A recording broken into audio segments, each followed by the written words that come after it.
Petit à petit, on arrive à découvrir pas mal de vignerons et on aime travailler les vins locaux, surtout sur des accords mets et vins.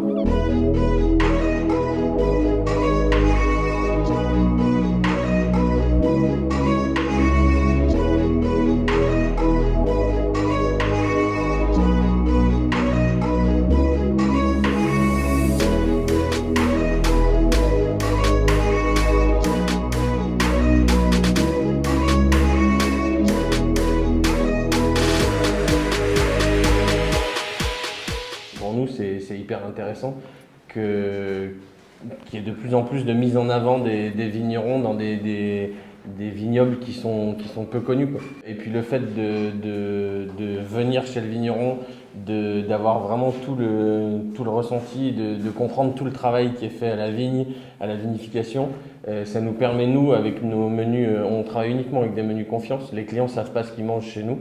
Et cette formule-là nous a permis de faire un accord mets et vins aussi à l'aveugle et de faire découvrir pas mal de vignerons, de petits vignerons ou de cépages pas très connus ou alors des vins hyper locaux. On travaille avec des vins isérois, des vins du budget et pour nous c'est hyper intéressant que le client puisse repartir avec une découverte totale, que ce soit sur la nourriture et les vins. On a aujourd'hui sélectionné un pigeonneau. C'est un élevage qui est dans le village à Saint-Alban-de-Roche où on est situé, où le restaurant est situé. Et je savais qu'il y avait un four à bois ici, donc pour moi le pigeonneau rôti entier au four à bois c'était parfait pour l'accorder avec la mondeuse.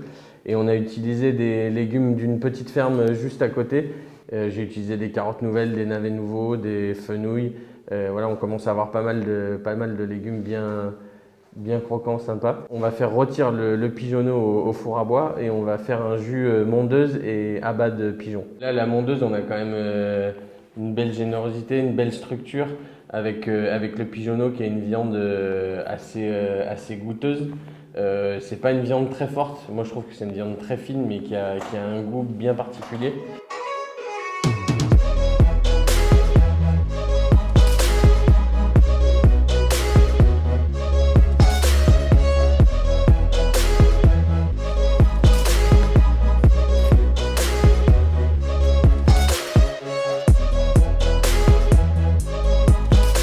Simplement, les légumes, on va les cuire en cocotte avec un peu de matière grasse, un peu d'échalote, quelques herbes aromatiques, un couvercle. Et là, on a toute l'eau de végétation des légumes qui va se mêler à tout ça.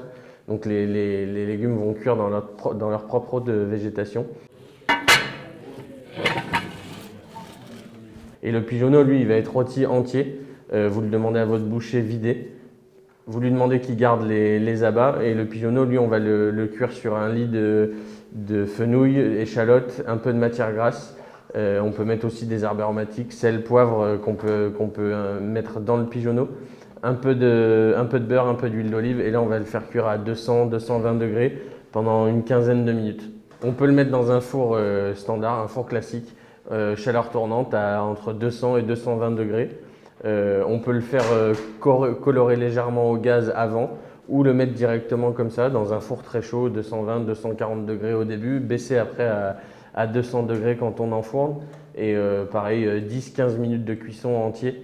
Et une fois que le pigeonneau a passé 15 minutes au four, on va le sortir, le laisser 5 à 10 minutes avec un papier d'aluminium pour que la viande continue à cuire lentement dans le plat.